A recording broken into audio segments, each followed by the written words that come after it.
olahraga Indonesia itu terutama di mata orang-orang di luar negeri memiliki sebuah sinonim, terutama di olahraga badminton. Jadi contohnya aja dari pengalaman pribadi saya pada saat waktu saya masih kuliah di Amerika, saat kita ketemu orang dari Italia lagi main sepak bola, gitu, orang pasti langsung, kamu ikut tim saya dong, karena memang sejarah negara itu menunjukkan mereka sangat baik performanya di dunia olahraga sepak bola. Sama halnya kalau misalnya dengan di dunia badminton, kalau misalnya lagi main badminton orang nanya kamu dari mana, dari Indonesia, orang itu langsung minta, double sama saya dong, karena mereka sudah beranggapan bahwa Indonesia itu adalah master di dunia badminton. Seperti yang kita lihat di sejarah kita, dari tahun 1992 sampai tahun 2008 kita tidak pernah void dari medali emas. Hanya tahun ini saja di 2012 sejarah itu terputus. Perjalanannya, konsistensi dan manajemen itu yang menjadi problem dari bangsa kita.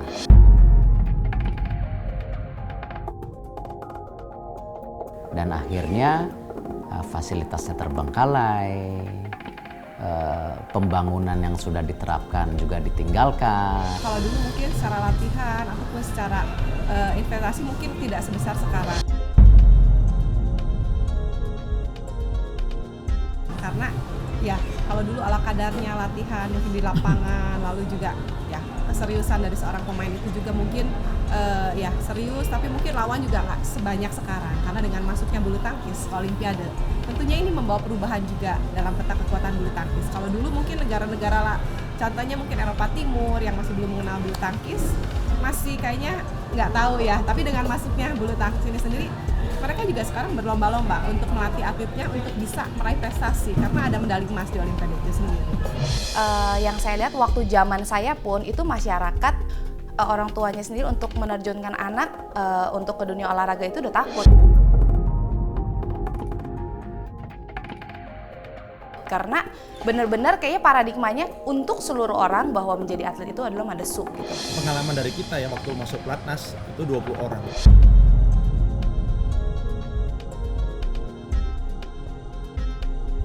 Yang jadi hanya 2, maksimal 3, jadi hanya 10%. Yang jadi pertanyaannya nggak jadi, kemana? Sedangkan investasinya sama nih, 20-20-nya orang tuanya memberikan investasi yang sama. Nah, mereka akan berpikir sama-sama mau mengeluarkan uang, tapi kepastian untuk jadinya belum tentu. Melihat situasi Indonesia seperti sekarang dan kesejahteraan seorang atlet di Indonesia, jadi banyak orang yang ragu untuk menjadi seorang atlet. Walaupun talent yang diberikan Tuhan kepada dia sebenarnya bisa menjadi seorang atlet. Dengan jumlah orang di Indonesia pasti harus ada atlet-atlet berbakat, tapi bakat adalah satu hal dan membantu perkembangan mereka adalah hal lain. Banyak sekali juga atlet-atlet kita setelah berkarir, setelah tidak menjadi atlet, tidak punya masa depan yang baik. Pengalaman-pengalaman yang kita lihat dari senior-senior kita, mantan atlet yang hidupnya justru kurang beruntung pada saat mereka berhenti menjadi atlet. Karena pemerintah saat ini juga memang masih belum memberikan perhatian yang lebih atas jasa-jasa yang sudah diberikan atlet pada saat mereka membawa harum nama negara. Saya pikir ada banyak bakat di Indonesia dan Indonesia ada potensi untuk menjadi salah satu negara olahraga besar di dunia. Tapi masalahnya adalah Indonesia tidak memiliki pengalaman tentang bagaimana untuk mengembangkan atlet seperti negara-negara besar olahraga. Kegagalan dari atlet sendiri berkembang setelah mereka pensiun karena diri mereka juga tidak mempersiapkan. Banyak hasil-hasil yang mereka dapat, mereka tidak investasikan ke masa depan, tetapi pada saat itu langsung beli motor, beli mobil, dan lain-lain, yang akhirnya lebih kepada hal-hal yang konsumtif. Nah, saya rasa kedua hal ini yang perlu ya dibangun antara persepsi masyarakat dan tentu melahirkan juga atlet-atlet yang bisa berkembang di kemudian hari dan si atletnya sendiri mawas diri untuk mempersiapkan juga ketika pensiun mereka juga siap. Kan ada pepatah bilang, a genius is one in a million. Kalau Indonesia kan populasi 240 jutaan, jadi semestinya kita ada total 240 jenis-jenis. Tapi saat ini kebanyakan dari mereka tidak memilih kehidupan sebagai atlet. Dengan populasi Indonesia yang banyak ini, semestinya stok-stok atlet kita tuh mestinya lebih banyak gitu. Cuman mungkin karena badan-badan yang tidak bisa mencapai ke bawah, yang sampai melihat sampai ke bawah atlet-atlet yang masih junior, akhirnya seperti terputus jalurnya. Jadi nggak bisa tampil dan ya nggak tak terlihat lah. Saat ini selama masih belum industri, yang namanya talent pool itu pasti kecil. Karena kenapa? Kita bisa ngomong gini lah, kalau misalnya saya saat ini masih kecil dan saya bicara ke ibu saya, bilang saya mau jadi atlet. Nomor satu yang akan ibu saya lakukan pasti yang mungkin menampar saya, bilang bangun gitu, kamu tuh mikir apa? Kedua akan menanyakan, kamu mau makan apa? Kalau kita ngeliat di sebuah buku di judulnya Soccernomics, kebetulan itu ngomongin soal subtitle bilang Why England Always Lose gitu kalau di sepak bola. Kan negara itu yang menciptakan olahraga tersebut, tapi dan juga liganya salah satu yang terbaik di dunia. Pemain-pemainnya banyak yang begitu terkenal. Tapi kenapa Inggris selalu kalah gitu? Dan di situ sebenarnya ngomong statistics. Buku itu ada suatu hal menarik melihat dari angle statistics di mana jumlah talent pool yang masuk nomor 1 di Inggris. Mereka melakukan research, ditanyakan kepada pemain-pemain yang ikut tim nasional Inggris di sekitar tahun 2000-an. Orang tua mereka semua, sebagian besar 90% yang ke atas, itu merupakan blue collar worker, yaitu pekerja keras. Middle class, upper class, segmen tengah, segmen atas tidak menjadi atlet. Hanya segmen bawah. Oleh karena itu talent pool Inggris yang populasi 50 jutaan lebih, itu bukan talent pool penuhnya. Talent pool mereka hanyalah dari segmen kelas buruh. Dan itu yang tadi saya bilang, semakin tahun semakin mengecil dibandingkan dengan Jerman, dibandingkan dengan Brasil, di mana kelas menengah, kelas atas, kelas bawah semua menjadi atlet. Sedangkan Inggris hanya dari satu segmen. Dan juga saat ini kita juga melihat di luar Pulau Jawa yang sangat-sangat tidak tergali, padahal potensinya juga sangat besar. Ya memang inilah.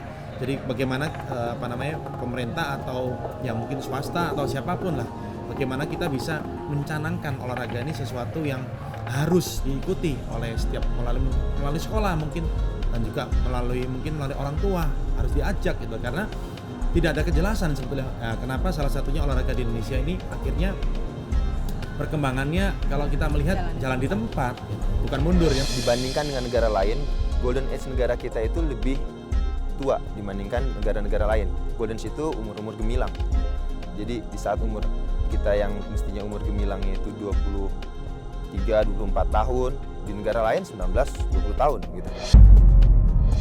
5 kepanjangan dari Liga Mahasiswa, dan acuan kita itu seperti di Amerika, di mana mereka memiliki NCAA namanya, National Collegiate Athletic Association, yang merupakan sebuah institusi yang mengatur seluruh keolahragawan di level mahasiswa. Dan itu yang akan kita berusaha lakukan di Indonesia.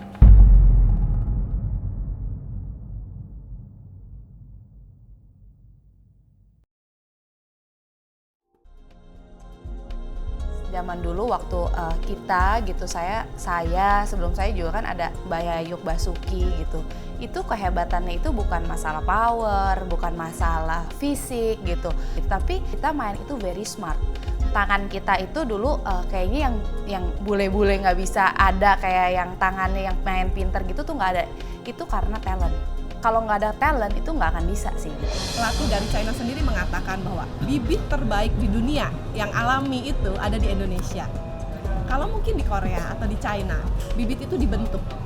Jadi anak-anak kecil dimasukkan ke dalam asrama dan itu dibentuk menjadi seorang pemain bulu tangkis atau pemain senam, atlet senam atau atlet apapun. Tapi kalau di Indonesia sendiri, mereka punya bibit alam yang luar biasa, khususnya untuk bulu tangkis. Contohnya seperti Taufik, Mia, dia punya pukulan yang luar biasa. Kalau biasanya di negara lain itu ngikutin, tapi dia benar-benar alami sekali dengan pukulan yang aneh. Lalu juga kita mungkin di cabang olahraga yang lain pun sama. Contohnya di dayung. Karena negara kita kepulauan, tentunya kan banyak sekali kan yang bisa kita gali bibit-bibitnya. Karena dengan mungkin transportasi dari air itu sendiri, tentunya kan sudah terbiasa mereka kan mendayung, karena kan antar pulau. Sebetulnya itu kalau dibina dengan baik, itu bisa menjadi seorang atlet yang luar biasa. Karena kita tahu bahwa prestasi untuk dayung sendiri cukup baik. Ya.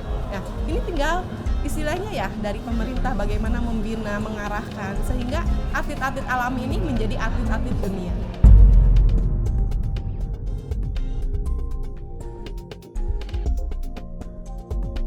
Gue sangat bersyukur banget punya orang tua yang masih terus memaksa gue untuk sekolah at least harus sampai SMA, karena di pandangan itu bahwa sebagai atlet itu kita harus pinter sih gitu. Dan setiap atlet harus sekolah, karena sekolah itu adalah cara bagaimana mereka menganalisa lawan dan cara mereka juga berpikir, karena ya kalau kita bermain tidak berpikir ya tentunya pasti, saya yakin sekali bahwa pasti akan kalah. Sekarang ini saya sedang mengambil S2 Magister Manajemen di Trisakti.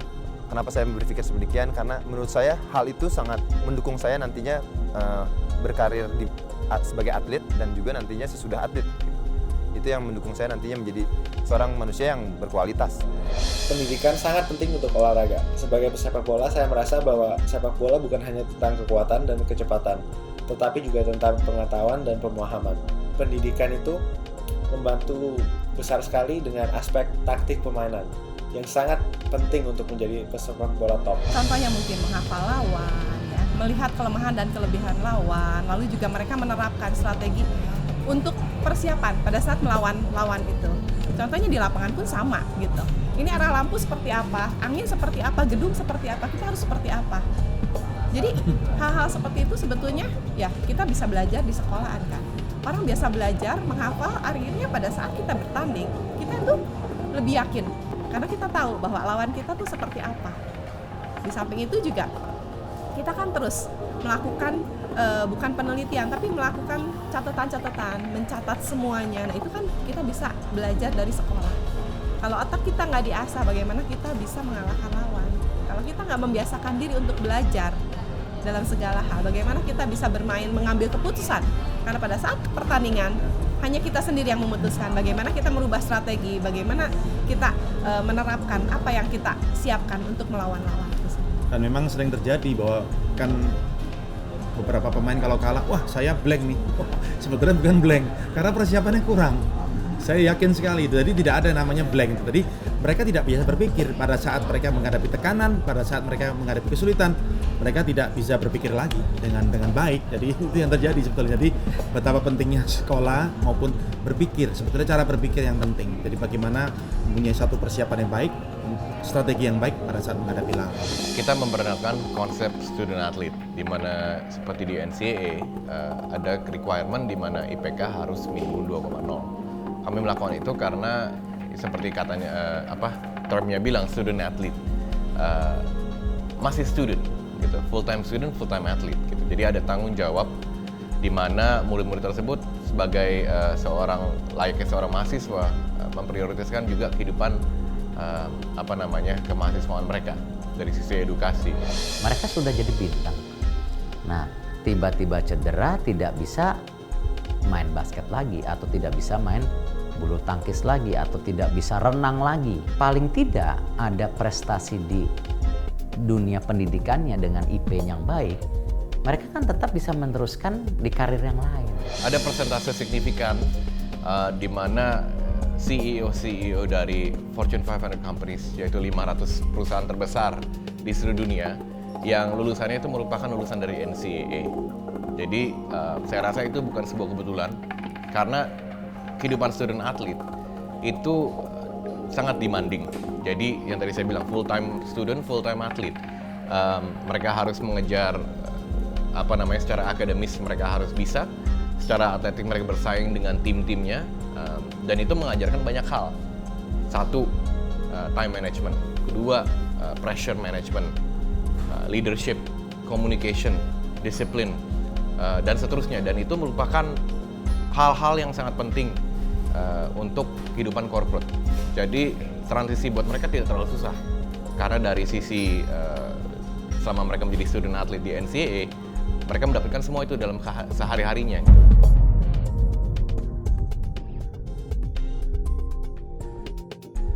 Di bidang saya tuh dulu profesional tenis itu hidupnya mewah, hidupnya selalu tersedia, selalu menjadi prioritas dimanapun, hotel semua bintang 5, gratis, makan fine dining. Tapi mereka itu membuat yang menurut saya sangat bagus, di setiap event tenis itu selalu ada yang namanya kegiatan sosial. Jadi setiap pertandingan hampir semua itu ada hal social things-nya. Itu yang tujuannya menurut saya adalah mereka untuk supaya kita tuh mungkin tetap down to earth. Melakukan pekerjaan sosial sangat penting sebagai suatu atlet. Menjadi orang atlet adalah suatu kehormatan, sehingga memberikan kembali kepada masyarakat adalah cara yang bagus untuk menunjukkan bahwa Anda tidak hanya seorang atlet bagus, tapi juga orang baik. Karena mungkin tidak ada kegiatan, akhirnya banyak tawuran. Sebetulnya anak-anak ini kan punya potensi untuk disalurkan ke hal yang lebih positif, yaitu olahraga. Contohnya mungkin anak-anak yang senang tawuran, berarti dia punya jiwa yang persaingan yang cukup tinggi. Kenapa nggak diarahin, mungkin dia punya bakat di tinju, masukin aja ke tinju ya. Atau mungkin yang senang lempar batu, kenapa nggak jadi pelempar lembing? Kan itu positif, dan tentunya pasti nantinya justru bisa menghasilkan sesuatu yang membanggakan, malah dikasih mungkin berkat yang lebih, kemampuan kita yang lebih. Jadi alangkah baiknya kita juga bisa membantu orang lain, melakukan sesuatu yang positif terhadap orang lain, sehingga kita merasa bahwa kita tetap sama dengan yang lain. Karena kalau kita merasa bahwa kita lebih dari yang lain, itu sebetulnya juga malah menghancurkan kita sendiri ya. Jadi saya rasa dengan bakti sosial, dengan kita membantu orang lain, dengan kita berinteraksi dengan mungkin orang-orang yang kurang mampu, kita bisa memberikan sesuatu, itu sangat luar biasa sekali. Bukan hanya untuk diri kita, tapi juga untuk orang banyak. Liga yang terorganisir dengan baik itu bisa membuat seorang atlet lebih jelas melihat jenjangnya. Jadi batu loncatan pun lebih jelas, karena selama ini yang hanya di Liga SMA, habis itu Liga kuliahnya terputus. Sekarang lebih tahu dan lebih memudahkan juga untuk para pencari-pencari bakat tentunya, untuk memudahkan biar banyak lagi bibit-bibit baru untuk terutama di basket ya. Jadi lebih banyak bibit-bibit baru basket yang terlihat.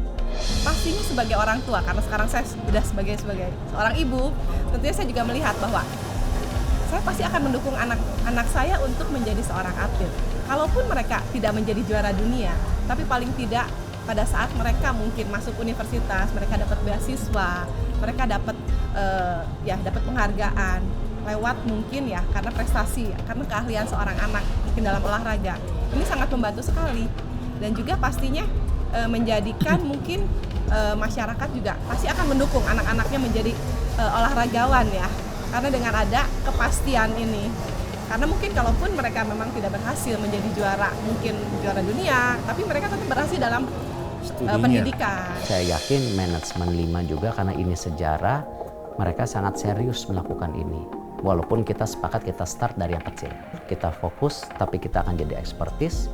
Dan saya rasa Liga Mahasiswa ini akan menjadi tulang punggung buat olahraga Indonesia, dan tentu juga menjadi tulang punggung menciptakan generasi muda yang lebih baik, di mana cinta bangsanya, disiplin, dan tentu siap berkompetisi.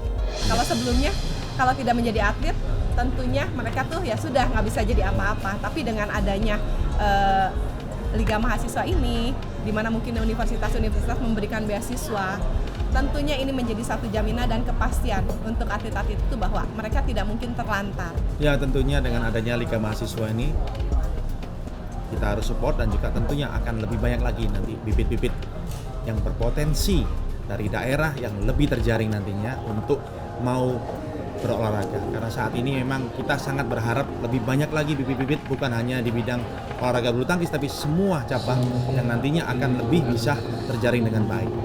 Jadi kami dari Liga Mahasiswa akan berusaha sebaik-baiknya untuk menciptakan sebuah kompetisi yang kondusif dan profesional. Kami minta bantuan dari seluruh peserta dan segala instansi yang berhubungan untuk bantu kami menyukseskan acara ini. Pemain-pemainnya, ayo mulai sekarang kita berlatih untuk memberikan kita yang terbaik nanti di lapangan. Untuk para supporter, dukunglah tim-tim universitas kalian, ramaikan suasana. Kami dari Liga Mahasiswa juga memikirkan banyak hal untuk membuat pertandingan lebih menarik. Tapi yang pasti tanpa kalian kita juga nggak bisa apa-apa gitu. Jadi let's go support alma mater kalian, dan sampai jumpa di Liga Mahasiswa.